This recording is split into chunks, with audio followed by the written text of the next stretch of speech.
Salutations à tous, ici c'est Mota Bokisane et aujourd'hui nous allons rentrer dans Bible Kalatom Ballet. Donc c'est le livre de la vérité qui relate l'histoire, l'expérience qu'a vécu nos ancêtres noirs initiés de Wassé, donc de l'Afrique. Ce livre merveilleux est l'héritage qui a été restitué par le seul enseignant Zulu Lassan, qui est l'être suprême, qui a pris corps, qui a pris forme dans cette réalité du visible, afin de nous éclairer et de nous ramener à l'ordre naturel des choses. Donc toujours dans la continuité des messages, des exhortations, nous allons rentrer dans l'un des livres de Bible. Donc, la semaine dernière, nous étions rentrés dans l'un de ces livres, donc de ce patriarche prestigieux, de ce patriarche qui a marqué son époque, qui est Mon, donc Salomon dans les fausses versions, dans les Bibles falsifiées chrétiens. Mais son nom c'est Mon, et dans le livre que nous allons rentrer, c'est Bialaba Mounia, donc Proverbe du chapitre 22, du verset 1 au verset 16. Donc ici, Mon, dans son livre, il a fait, c'était le sage en fait, qui faisait part de ses expériences, qui faisait part de ce qu'il a appris de son intronisation par l'entité de sagesse. Et comme on le sait, toutes les expériences ne sont pas bonnes à vivre, en fait, dans la condition de la chair. Toutes les expériences ne sont pas bonnes à vivre, et c'est pour ça que Mon, ici, par Mutatedi, par aussi l'entité de sagesse, il se place en tant que guide, en tant que père qui initie toujours son fils. Il se passe en tant qu'un enseignant. Donc ici, il va maintenant parler sur la vie sociale et morale. Donc la vie sociale et morale. Qu'est-ce que la vie sociale et qu'est-ce que la moralité?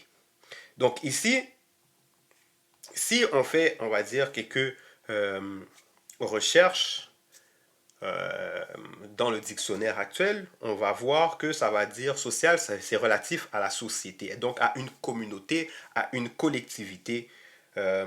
Voilà. C'est qu'est-ce qui se préoccupe du fonctionnement de la société et de ses conséquences. Donc voilà.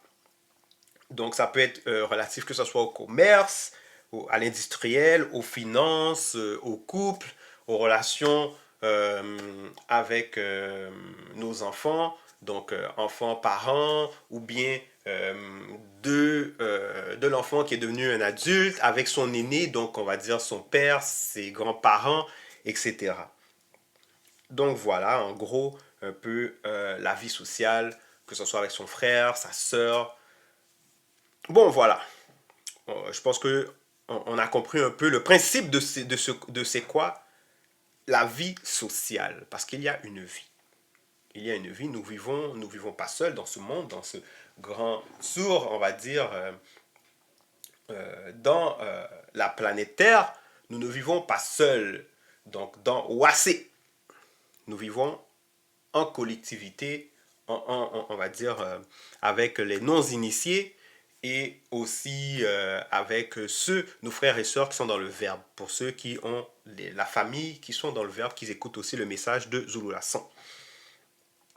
Donc voilà, fait qu'il faut savoir comment interagir avec tout ce monde, toute cette communauté, discerner les esprits, discerner qu'est-ce qui les alimente. Il faut savoir comment parler avec ces personnes-là. Le moment quand il faut, on va dire, reprendre, quand il faut consoler, quand il faut reconforter, quand il faut être dans la joie, il faut savoir. Voilà. Et maintenant, morale.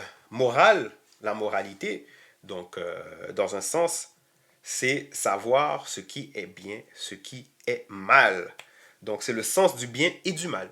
Et on sait que le sens du bien et du mal, de base, ça a été établi par le verbe de Loba. La connaissance du bien et du mal n'est pas quelque chose qui est relatif à un peuple, à un système, à un royaume. Voilà, comme certaines personnes veulent le faire croire. Ce n'est pas relatif on va dire, c'est pas quelque chose qui peut changer, qui doit changer en fonction, on va dire, du monde, d'un système, d'un gouvernement.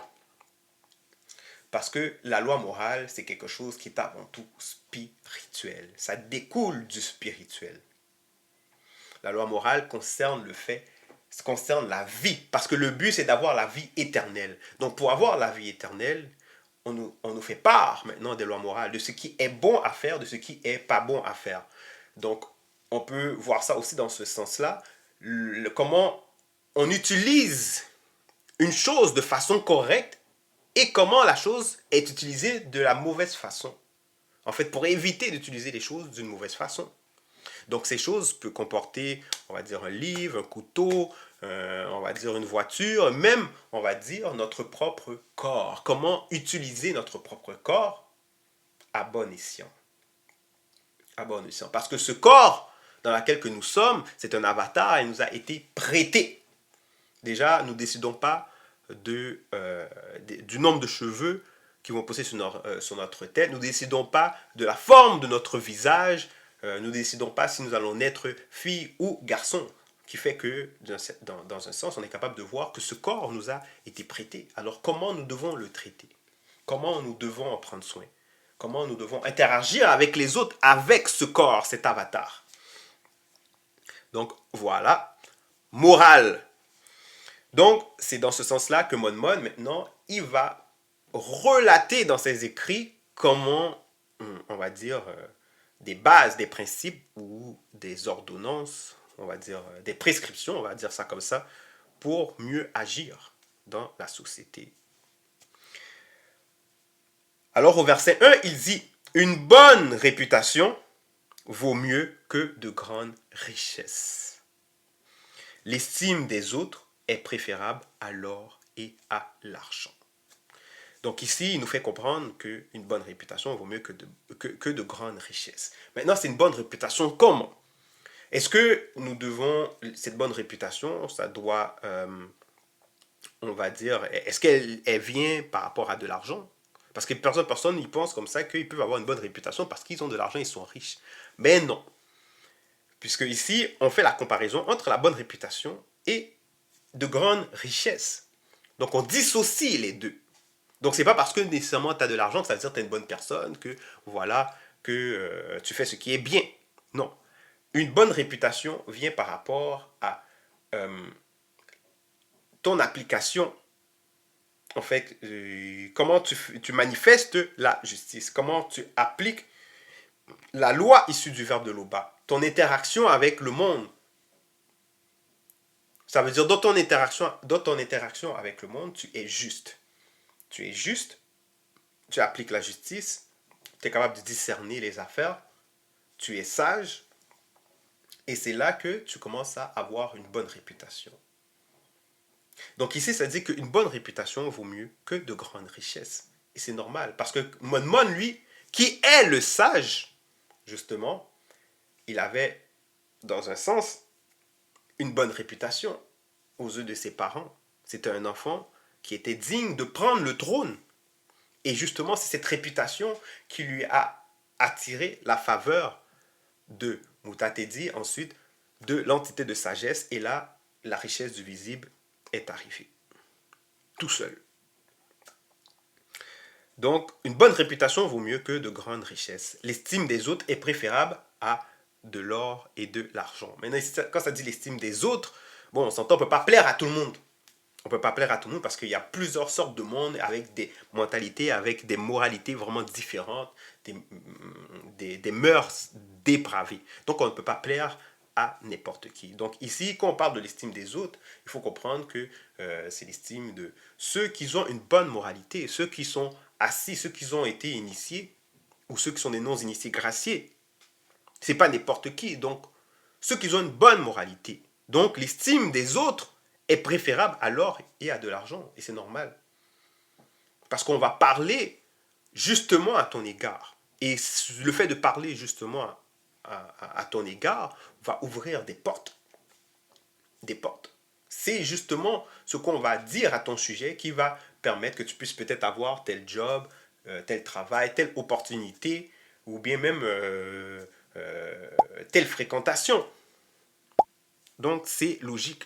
Alors que si, on va dire que tu es comme les personnes vont dire, une racaille dans la cité, dans le hood, voilà, dans le ghetto, ben, si, mettons, tu vas appliquer dans une job et tu as une façon de parler qui fait vraiment, on va dire, ghetto, qui fait hood, qui fait racaille, ben, les personnes vont t'estimer de cette façon et tu vas être disqualifié parce que, justement, tu ne vas pas rentrer dans l'estime des autres. Tu vas avoir une mauvaise réputation.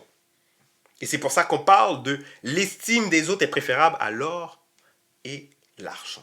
Parce que c'est le précurseur même pour pénétrer dans cette fréquence-là de la richesse du visible.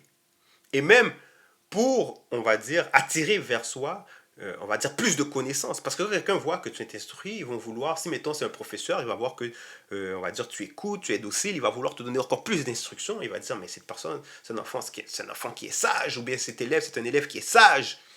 Voilà. Donc, c'est dans ce sens-là que Mon, ici, il dit qu'une bonne réputation vaut mieux que de grandes richesses et l'estime des autres est préférable à l'or et à l'argent. Donc il continue, il dit le riche et le pauvre ont ceci en commun. Ils respirent le même air. Et ça c'est logique, parce que le riche et le pauvre, oui, ils respirent le même air, mais aussi ils meurent. Ils vont tous les deux mourir. Donc ils naissent, ils meurent. Donc pendant qu'ils naissent, ils respirent le même air. Ça c'est logique. C'est tout à fait logique. Donc il continue encore. En fait, même pour entrer dans plus de détails par rapport à ils respirent le même air, c'est pour pouvoir faire comprendre à le riche que tu n'as pas à te gonfler d'orgueil. C'est pas à cause que tu as la richesse que tu dois te gonfler d'orgueil. Parce que de la même façon que le pauvre qui n'a pas ta richesse, mais il va mourir, ou bien il respire le même air que toi, ben voilà, tu n'as pas à t'enorgueillir. Au contraire, il faut manifester la sagesse selon le verbe. Donc au verset 3, un homme prudent voit venir le malheur et se met à l'abri. Oui, le sage connu voit le danger et se cache. Point. Les ignorants, ils foncent tête baissée et le paient cher. Voilà. Donc il y a un proverbe qui dit les ignorants sont toujours coupables. Mais voilà. Parce que tu payes les conséquences de ton ignorance. Ça veut dire que si voilà, tu es une personne qui rentre dans la vie, tu es jeune, tu rentres dans la vie, il y a certaines personnes qui vont vouloir rentrer dans la vie, commencer à faire des choses avec des femmes, ou des femmes vont commencer à faire des choses avec des hommes. Après ça, ils ne se protègent pas, bap, ils tombent enceintes. Ben voilà, tu as payé les conséquences de cette ignorance. Tu vas le payer. Quoique la fornication, ce n'est pas bon, selon le verbe. Ce n'est pas bon. Mais c'est un exemple pour qu'on comprenne un peu, on va dire, le fait que l'ignorant, lui, il fonce tête baissée, il le paie cher. Donc les hommes qui vont regarder les femmes dehors et qui vont dire waouh, celle-là elle est belle, et puis ils vont vouloir aller avec elle, etc. Puis après ça, il se passe des situations, soit il y a des maladies, ou bien un enfant qui sort, ou même les femmes qui vont aller voir des hommes pour X et X raisons. Et après, il se passe des situations, ben voilà. Pendant que normalement, un homme prudent, quand il voit venir le malheur, il va se mettre à l'abri. Donc, il va se protéger. Il voit le danger. Donc, il se cache. Donc, il ne va pas aller se livrer. Il va savoir qu'est-ce qui se cache derrière cette personne. C'est quel état d'esprit qui est en train d'animer cette personne. Donc, il va se cacher. Il va se mettre à l'abri. On continue au verset 4. L'homme humble se soumet au verbe de loba. Il est récompensé par la prospérité, la considération et une longue vie.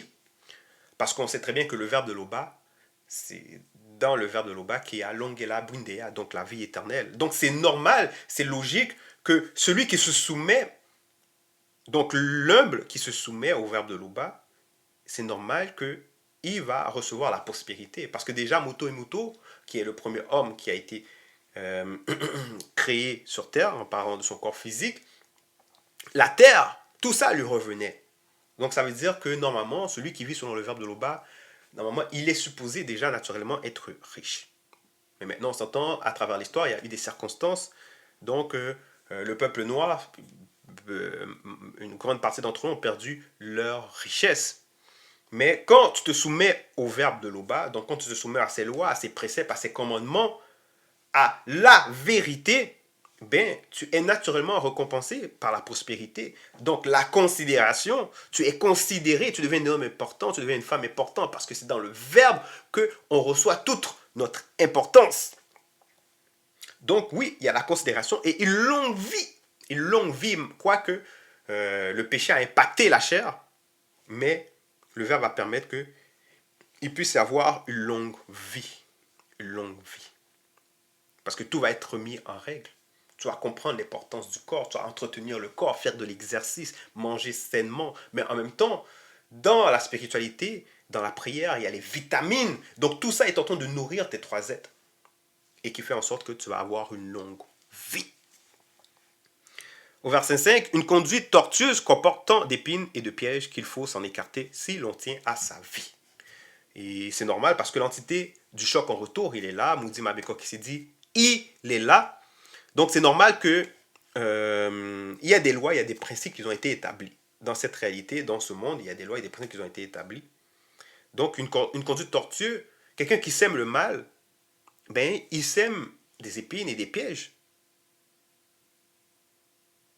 Donc celui qui tient à sa vie, normalement, ne va même pas se tenir avec une personne qui a une conduite tortueuse. Et lui-même aussi va éviter de manifester une conduite tortueuse.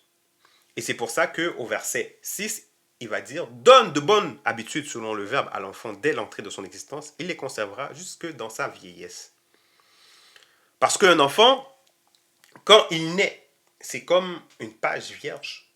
Certes, par le fait qu'il sort de ses parents, il peut avoir certaines habitudes, désirs, on va dire, des façons de rire, des mécanismes qui vont être issus peut-être des parents ou des arrière-grands-parents, etc. Il peut peut-être avoir certaines capacités, mais sinon c'est une page vierge et il va apprendre. Donc quand il apprend comme ça selon le verbe, ça impacte sa nature, ses trois êtres, et il ne va pas s'en séparer. Il ne va pas s'en séparer. Et c'est pour ça que ça dit que donne de bonnes habitudes selon le verbe à l'enfant dès l'entrée de son existence. Et il les conservera jusque dans sa vieillesse. Et ces bonnes habitudes, on les donne que ce soit en parole, donc verbale, mais aussi en comportement non verbal. Donc si on veut que l'enfant soit, donc nous aussi nous devons manifester ce comportement. Parce que l'enfant va beaucoup observer les réactions, les actions que les parents vont avoir, vont manifester, que ce soit entre eux et aussi vis-à-vis le monde, comment ils vont interagir vis-à-vis le monde. Donc voilà. Verset 7, le riche a les pauvres en son pouvoir, ceux qui empruntent sont asservis à leurs créanciers. Donc voilà maintenant où est la différence entre le pauvre et le riche. Parce qu'au verset 2, ça disait le riche et le pauvre ont ceci en commun, ils respirent le même air. Et ça, c'est vrai. Et déjà, leur finalité aussi, c'est le même. Ils vont partir, ils vont mourir physiquement. Mais maintenant, dans leur vie, dans leur existence, le niveau d'argent que l'un et l'autre vont avoir va mettre un sous le pouvoir de l'autre. Donc, l'un va dominer l'autre. Et c'est pour ça que ça dit, le riche a les pauvres en son pouvoir. En son pouvoir. Et ceux qui empruntent sont asservis à leurs créanciers. Et c'est pour ça qu'il faut faire en sorte de se libérer, si mettons celui qui a emprunté avait besoin d'argent, de se libérer le plus rapidement possible. De se libérer. Quoique là maintenant, on vit dans un système où ce que les personnes, c'est beaucoup des prêts pour ci, des prêts pour ça, pour des maisons, donc hypothèques, des prêts pour des voitures, des prêts pour commencer une entreprise. Mais l'important, c'est de s'en libérer, de vraiment s'en libérer pour ne pas être asservi aux créanciers. Et normalement, selon le verbe, nous savons que c'est celui qui est dans le verbe qui emprunte, qui doit, on va dire, prêter à l'autre. C'est celui qui est dans le verbe qui doit prêter à l'autre. Et on est capable de voir ça dans le livre de... Donc, dans le livre de Biala, donc Deutéronome, admonestation, ça dit dans le chapitre 11 au verset 11, vous n'aurez, en fait, ça concerne les bénédictions, hein, dans les bénédictions de celui qui va mettre en pratique les commandements du verbe de l'Oba, ceux qui obéissent aux lois. Donc ça veut dire vous n'aurez pas besoin d'emprunter de l'argent. Au contraire, c'est vous qui en prêterez à de nombreux blancs et sans mêler. Donc voilà. Donc normalement, dans l'ordre naturel des choses, c'est le peuple noir qui devait prêter de l'argent à les autres et pas le contraire. Mais dans l'histoire, il s'est passé que l'homme noir s'est détourné des lois, des préceptes, des commandements du verbe de l'Oba. Donc ils sont tombés sous le joug de la malédiction. Et ils ont perdu leur héritage. Et maintenant, c'est rendu l'inverse. C'est rendu l'inverse. Donc on va retourner dans le livre de Biala.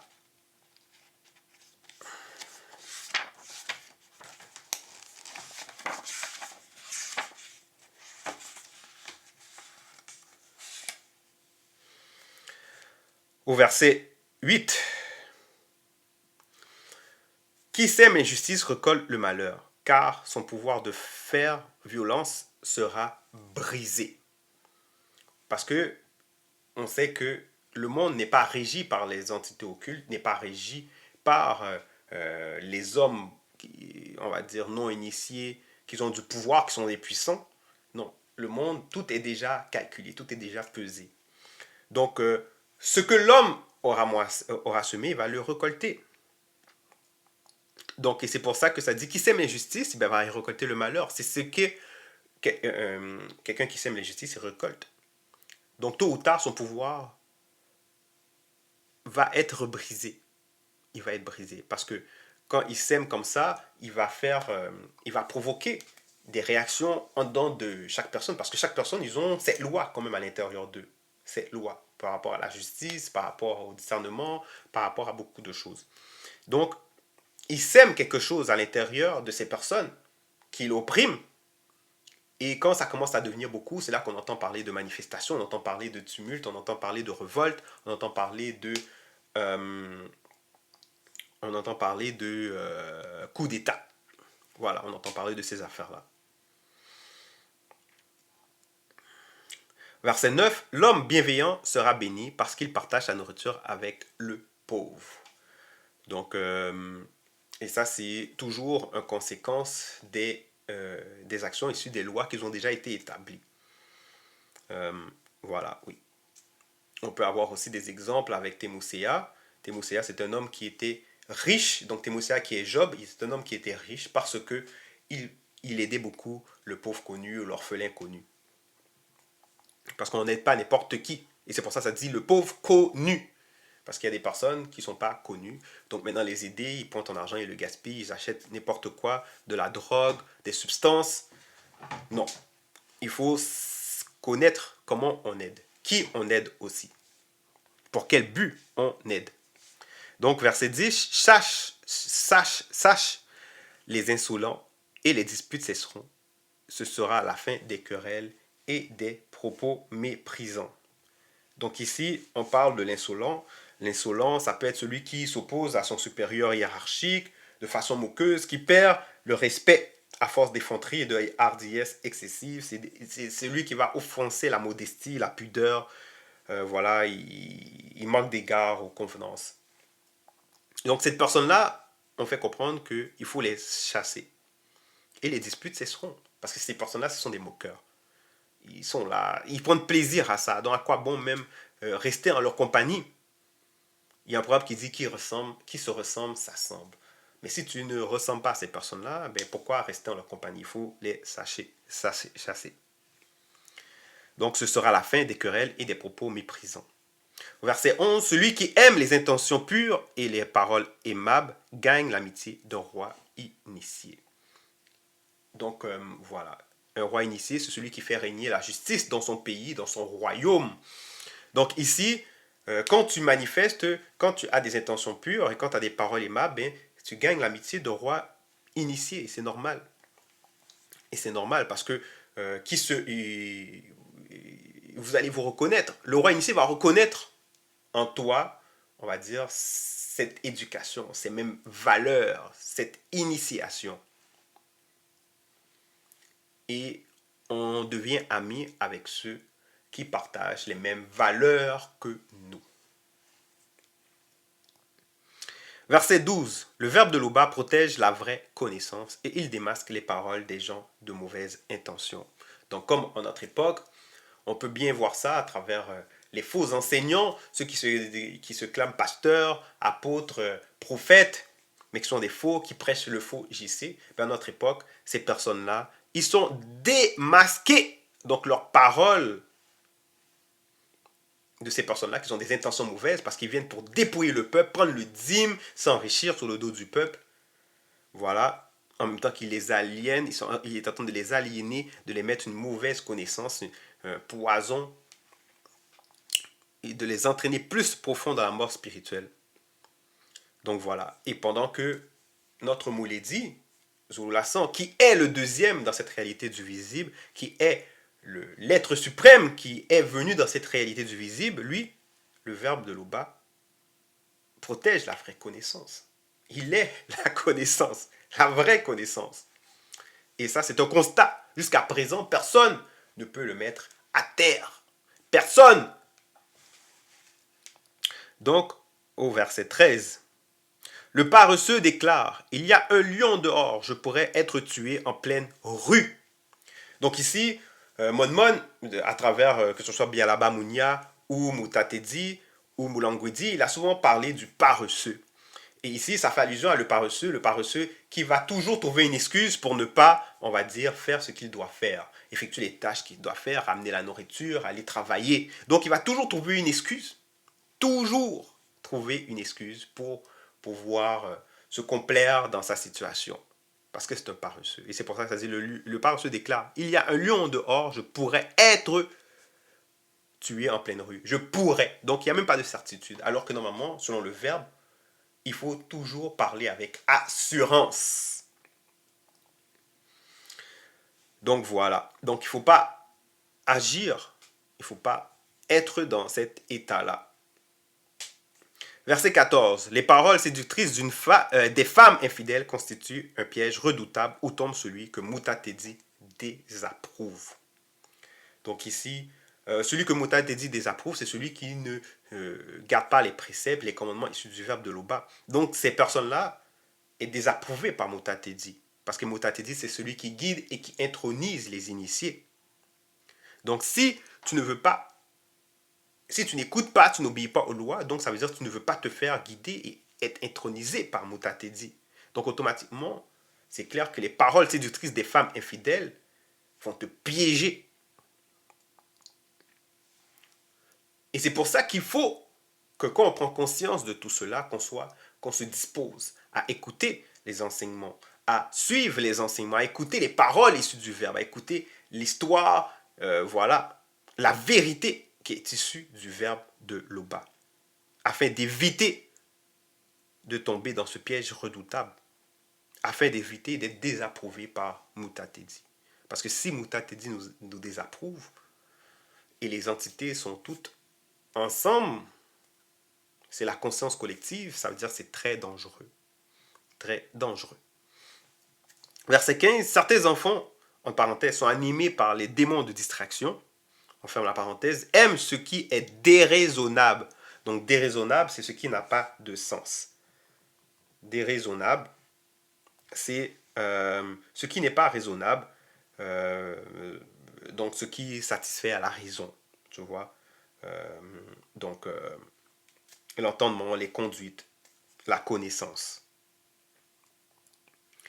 Donc ici, ça dit quelques bonnes corrections selon le verbe, les guériront, donc en parenthèse de leur influence de cette tendance. Parce que c'est des enfants, ils sont encore petits, c'est des terres qui sont modelables. Donc, il ne faut pas se gêner. Si on a l'amour pour ces enfants, il faut ne pas se gêner et de leur donner de bonnes corrections selon le verbe. Parce qu'il y a des mauvaises corrections, mais il y a des bonnes corrections selon le verbe. Et ces enfants ne sont pas des enfants sorciers comme certaines personnes peuvent le penser, des enfants, voilà, démons. Non. C'est juste que, voilà, il y a une circonstance. Donc, ces enfants-là, ils ont besoin d'une bonne correction. Et ça peut arriver parce que peut-être qu'ils ont été dans une école, ils ont vu des choses, ils ont compris, voilà. Eh bien, il y a des fois, quand on parle et l'enfant n'écoute pas, il faut savoir lui donner une bonne correction selon le verbe, afin que, on va dire, qu'il soit guéri de cette tendance, de cette influence. Mais maintenant, si c'est pas à cause de certaines choses qu'ils peuvent prendre à l'extérieur, que ce soit à l'école ou dans des associations, etc., il faut voir si ça ne vient pas de soi-même. En tant que parent, est-ce que ça vient de soi-même? Avant même de donner la correction, il faut savoir, est-ce que ça vient de nous-mêmes? Est-ce qu'on a une porte d'entrée? Est-ce qu'on a un mauvais comportement? Donc toujours la remise en question, qui est très important dans l'éducation de nos enfants, la remise en question. Il faut toujours se remettre en question. Et ensuite, une fois qu'on se remet en question et qu'on est irréprochable selon le verbe, il faut appliquer la sanction, donc les corrections quand l'enfant manifeste un comportement qu'il ne devrait pas. Il faut faire cela. C'est recommandé. Mon, il relate ça dans son livre, dans les écrits. Verset 16, celui qui fait tort aux pauvres pour s'enrichir, donne aux riches, ne fait que s'appauvrir lui-même. Parce qu'il rentre dans un cercle vicieux, sans même s'en rendre compte. C'est quoi ce cercle vicieux? Il fait tort aux pauvres pour s'enrichir, mais lui, s'il fait ça, mais il y a quelqu'un d'autre qui fait la même chose. Donc il va faire un tort à toi-même, il va s'enrichir. Donc, en fait, c'est pour faire comprendre comme ça que il n'est pas avantageux d'être dans cet état d'esprit, de faire ce genre de comportement. Quand tu viens pour dépouiller le pauvre, pour ensuite le donner aux riches, mais sache que quelqu'un qui est plus fort que toi, qui est plus puissant que toi, il va faire la même chose avec toi. Et tu ne voudrais pas qu'on te fasse ça. Donc, ne fais pas au prochain ce que l'on ne veut pas qu'on nous fasse. C'est aussi simple. La loi, en globalité, se résume à ça.